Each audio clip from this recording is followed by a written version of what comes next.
안녕하세요. 오늘은 동의보감 강의로 업로드를 해드리겠습니다. 온육기 한 편, 동의보감 한 편 이런 식으로 번갈아 올려드릴게요. 자, 저번 시간에는 뭘 했냐면 이 정위신본이라는 동의보감의 문구에 대해서 해석을 해봤죠. 근데 이 정위신본과 상통하는 문구가 이 영추 본신편에 기재가 되어 있거든요. 어떤 문구냐면 생질의 위지정이라는 문구입니다. 그래서 이것도 사실상 거의 뭐랄까 생의 근본, 이 생은 어디로부터 오느냐, 정으로부터 온다니까 이 정위신본하고 사실상 상통하는 표현이거든요. 그래서 요거에 대해서 이 유경에서는 뭐라고 줄을 달았는지 한번 살펴보면서 그 정위신본에 대해서 한 번 더 정리를 해보는 시간을 갖고 마치려고 합니다. 아시겠죠? 자, 그러면 단어들을 먼저 봐야 되는데, 이 제가 좋아하는 요 서적, 유경이라는 게 왜 유경이라고 했냐면 이게 그 뭐랄까 황제내경의 주요 문구들을 이 사람이 다 줄을 달아놨어. 그래서 내경 볼 때 이 유경이 상당히 도움이 됩니다. 물론 여기서 취사 선택을 해야겠지만 이 관점들이 되게 좋은 관점들이 많거든요. 그래서 한번 유경은 꼭 나중에 한 입학하시면은 한번 봐보시기 바랍니다. 어차피 우리가 내경은 봐야 되거든. 근데 내경을 이 황제내경을 원문으로 보는 것 자체가 되게 쉽지 않거든요. 경전이니까 초고난이도란 말이야. 근데 그거를 볼 때 약간의 옆에서 많은 도움을 줄 수 있는 책이 바로 보조서가 바로 이 유경입니다. 아시겠죠? 자, 보면은 단어를 보면은 이거 나무 목자에 해자가 들어간 게 이게 뭐냐면 시핵. 그래서 어떤 표현이 쓰이냐면 핵심에서 이 핵자가 요겁니다. 시핵자. 그리고 쭉 보면 요거 이게 뭡니까? 아이를 배다 태. 그래서 딱 떠오르는 말들 있죠. 태아나 태몽. 그리고 잉태하다. 이때 다 태가 이겁니다. 그리고 요거는 뭡니까? 알, 란. 그래서 닭의 알 뭐예요? 계란. 그리고 명태알 뭡니까? 명란. 명란젓 할 때 명란 있죠? 그리고 정자, 난자 할 때 난자. 그리고 그 알을 부화시킬 때 중간중간에 검사를 하거든요. 그거를 검란이라고 합니다. 그리고 쭉 보면은 요거는 곤충 할 때 곤인데 이것도 마찬가지로 벌레 곤입니다. 그래서 요 충자와 같이 더불어서 곤충이라고 쓰이는 거예요. 아시겠죠? 다 됐나? 하나만 더.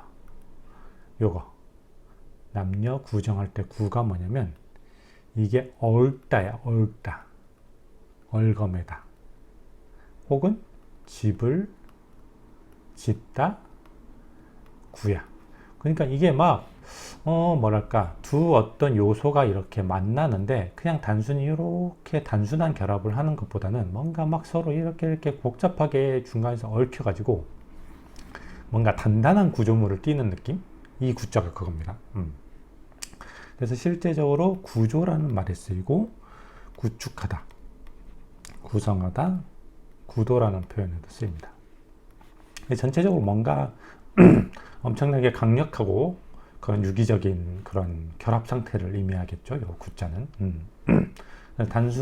단순한 결합보다는 뭔가 한 단계 더 복잡한 결합.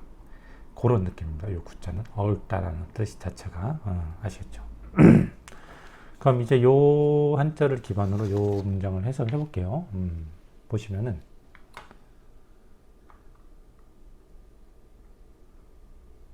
자, 선미님이 그 태극에 대해서 감사하다고 댓글을 달아줬는데 태극이 이런 뜻이구나 하고 근데 여기서는 태극에 대해서 생략적 측면에서 한 번 더 정리를 해드릴게요. 자, 보세요. 태극은 이 생명체에서 쓰이면 이렇게 보시면 돼. 중심회귀성이 존재하는 유기적 존재이다. 자, 이게 무슨 말이냐?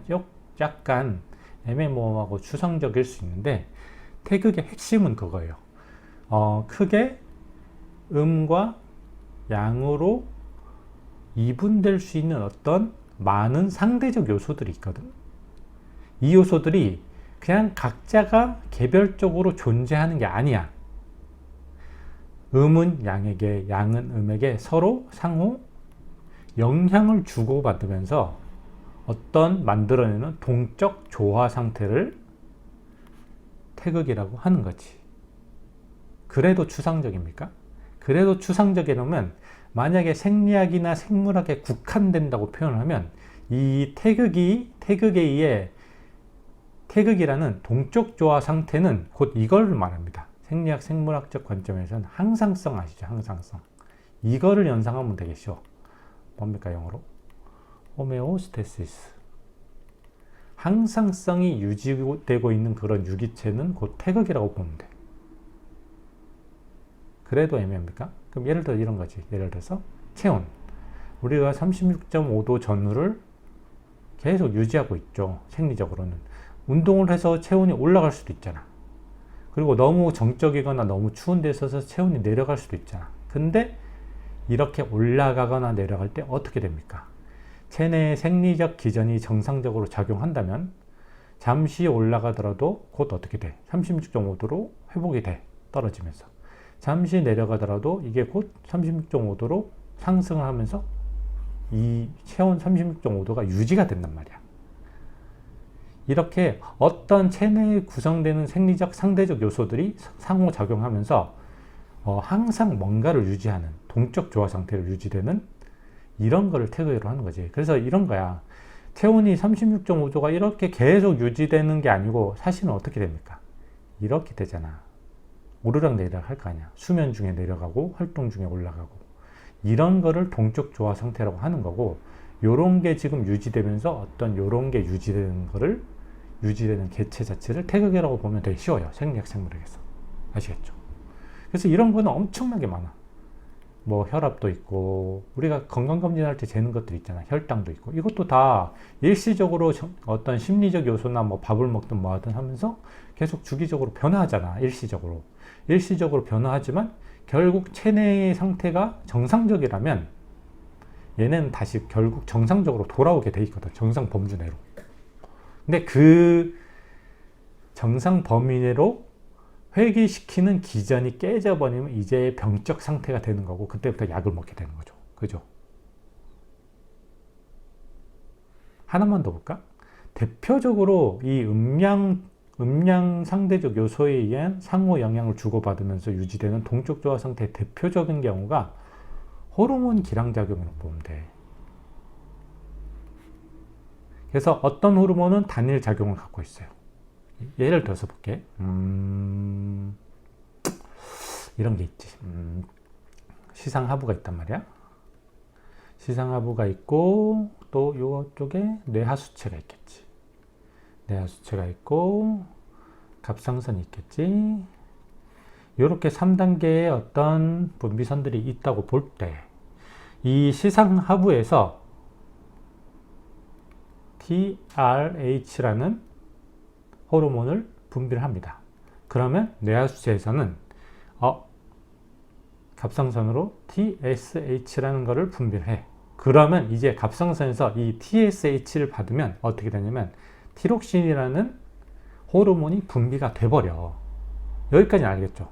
여기까지는 완벽하게 뭐야? 원인, 결과, 일방적인 관계잖아. 그런데 여기서 그 항상성 유지, 그 생리적 태극 상태를 유지하는 기전이 여기서 나옵니다. 이렇게 결과적으로 분비된 티록신이 너무 과다하게 분비되었다 싶으면은 얘가 이 TRH 분비 과정에 작용을 합니다. 알겠어요? 여기에 작용을 함으로써 TRH 분비를 떨어뜨려. 그럼 어떻게 돼? TSH 분비도 떨어지고 그러면 티록신 양이 다시 감소가 되겠지. 자, 이렇게 되면 처음에 봤을 때는 일방적인 인과관계로만 보였던 이 TRH와 티록신, 즉 인과였는데 여기서는 어떻게 됩니까? 티록신이 원인이 되어서 TRH의 감소라는 결과를 낳게 되지. 과. 아시겠어요? 그래서 원인이 결과가 되고 결과가 다시 원인이 되고 이게 왔다 갔다 하는 이런 어떤 생리적 순환 체계가 구성되어 있기 때문에 우리의 항상성이 유지가 되는 거야.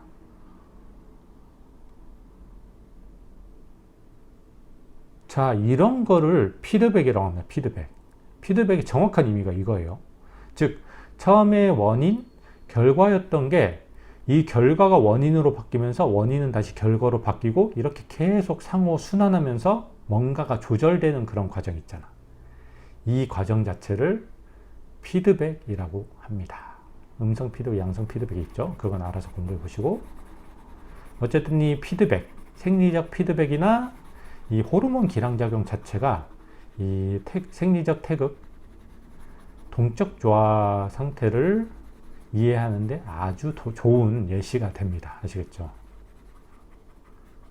추상적인 내용만 하다가 이런 거 하니까 재밌지 않나요? 저는 재밌는데.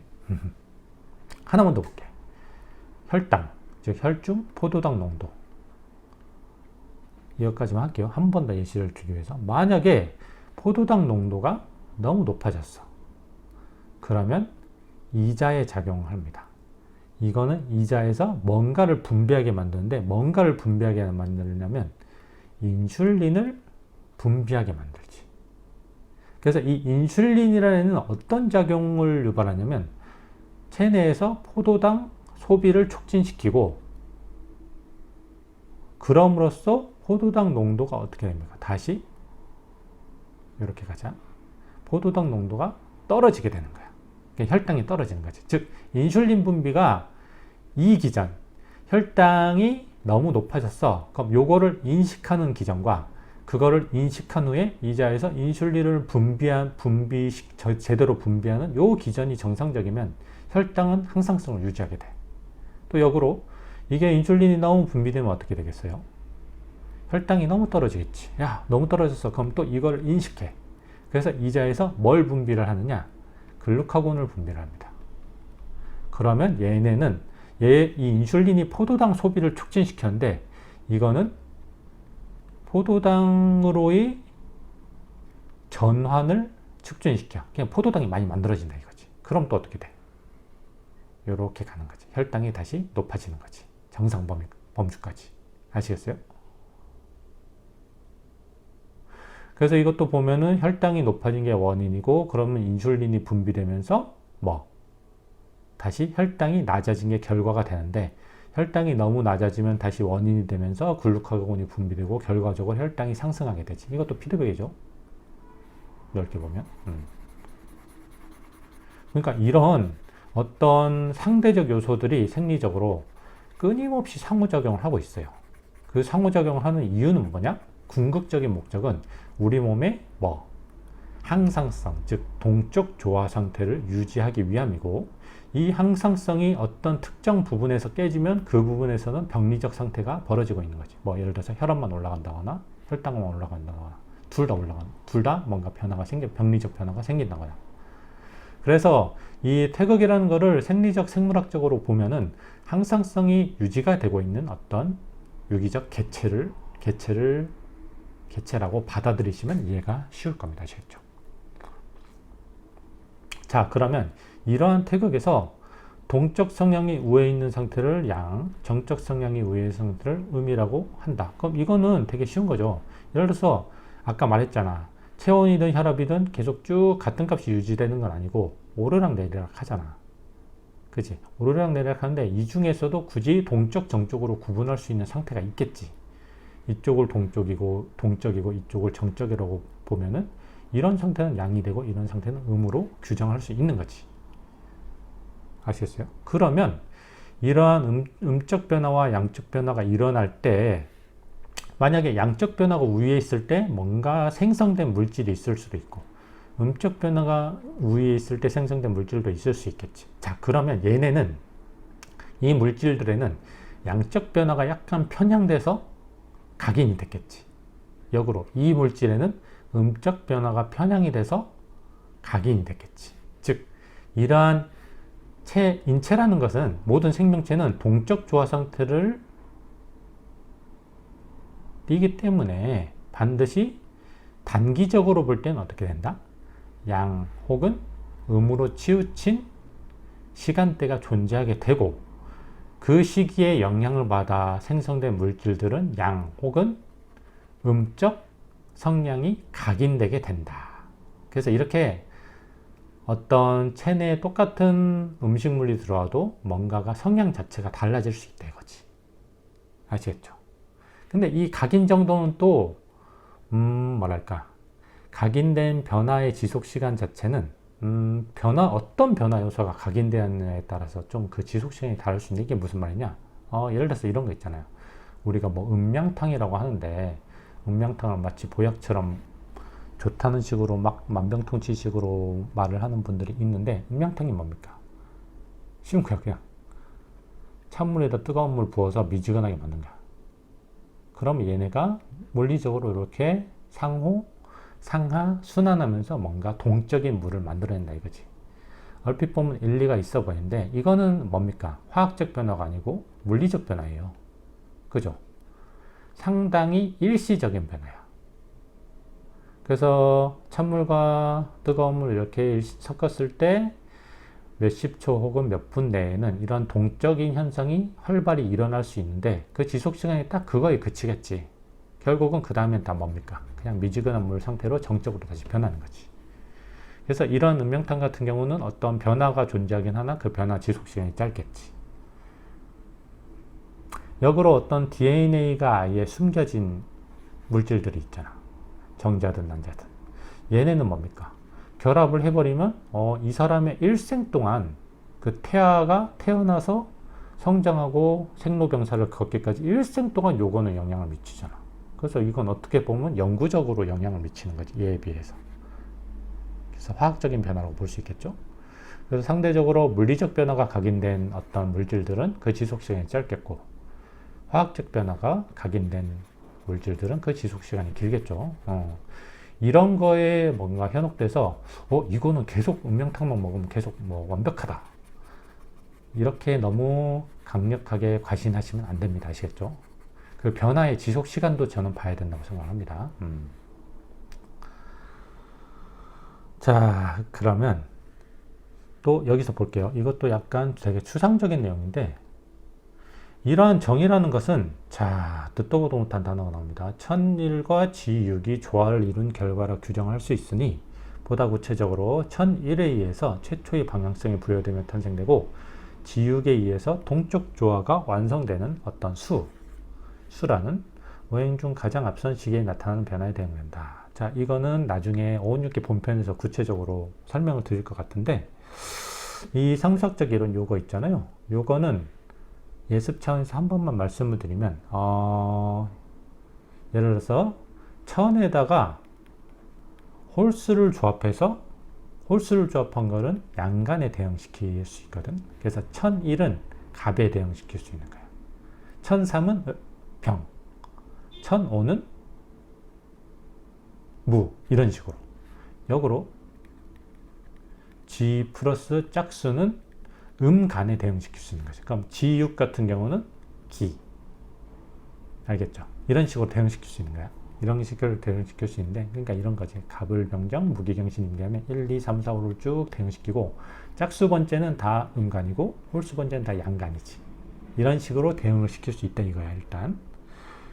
그래서 가부에서부터 개까지 이렇게 숫자를 부여한 다음에 대응시키면 어떻게 돼버리냐면, 이 천일과 지육의 합이라는 거는 갑과 기가 조화를 이루었다는 뜻인데, 이거는 516기 파트를 공부해 보신 분들은 알 거예요. 어떤 관계입니까? 천간합 관계지. 그래서 갑기가 합해서 토를 만들어내잖아. 뭐 여기는 수라고 나와 있지만 그건 나중에 설명드리고. 그래서 이 천일 지육, 이런 식으로 어떤 상수학적으로 의미가 나오면, 이거는 그냥 이해를 쉽게 하기 위해서는 약간 이렇게 천간으로 바꿔서 천간합 관계이구나 라고 이해를 하셔도 크게 무리는 없을 것 같습니다. 이거는 너무 조금 뭐랄까 상속적은 너무 철학적인 내용이거든. 그래서 우리가 생리학을 다루는 그런 입장에서 그렇게까지 중요한 내용인가 라고 저는 생각을 합니다. 그래서 이 정도로만 이해를 해둬도 저는 충분하다고 생각을 해요. 아시겠죠? 그래서 계속 볼게요. 즉 오행이 상이한 비율로 혼재되어서 각양각색의 동적 조화 상태를 형성하고 있는 만물은, 즉 만물마다 그 동적 조화 상태의 모양이 다르겠죠. 공통적으로 수의 상태를 시초로 생하게 된다. 자, 수가 뭡니까? 사방팔방에서 압력을 가하여 생성된 어떤 단단한 동그란 형태잖아. 자, 그게 어떻게 해야 돼요? 과실의 씨앗에서도 엿볼 수 있고, 또 독립적인 개체로 분화하기 전에 태나 란, 태아의 상태나 수정란의 상태나 어떤 란, 알의 상태가 모두 이런 형태를 띠고 있죠. 모두 이런 수의 사례에 해당되듯 사람으로부터 곤충, 풀과 나무 등의 모든 생명체는 탄생 초반에는 어떤 양상을 띠게 된다? 이 수와 같은 형상을 띠게 된다는 거야. 오리 부화하는 거 보셨습니까? 저희 집에서 경사가 났는데 오리 유정란을 부화기에 돌렸는데 오리가 태어났어요. 진짜로 5마리가.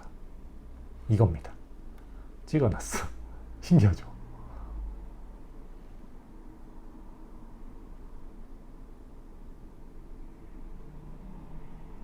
저렇게 알을 조금 중간에 이렇게 금가게 만드는 때까지 얘네가 어마어마하게 노력하더라고요. 제가 살펴보니까. 알을 깨고 나오는 게 사실 쉽지 않아요. 근데 이게 되게 특징이 있어요. 사실 저 과정은 천간으로 표현하면 어떻게 됩니까? 임계를 거쳐서 드디어 갑으로 뿅 하고 나오는 이 상황으로 보면 되고, 이게 되게 웃긴 게 처음에 껍질이 되게 단단해 보이는데 구멍 하나를 내잖아? 구멍을 하나를 내고 얘네가 계속 안에서 힘을 주다 보면 뭔가 연해지는 느낌이다. 그러면서 짜글짜글 쪼개지다가 뿅 하고 나오는 거지. 정말 신기하더라고요. 생명체는 진짜. 어쨌든 저 과정은 개의 과정을 거쳐서 갑으로 되면서 뿅 하고 튀어나오는 거야. 자, 그래서 주역에 기재된 남녀로 대표되는 음령 변화가 긴밀하게 얽혀서, 아까 구라고 설명을 했죠. 구. 요 단어, 억다. 그냥 단순한 결합이 아니고 뭔가 복잡한 결합 있잖아. 단단한 결합.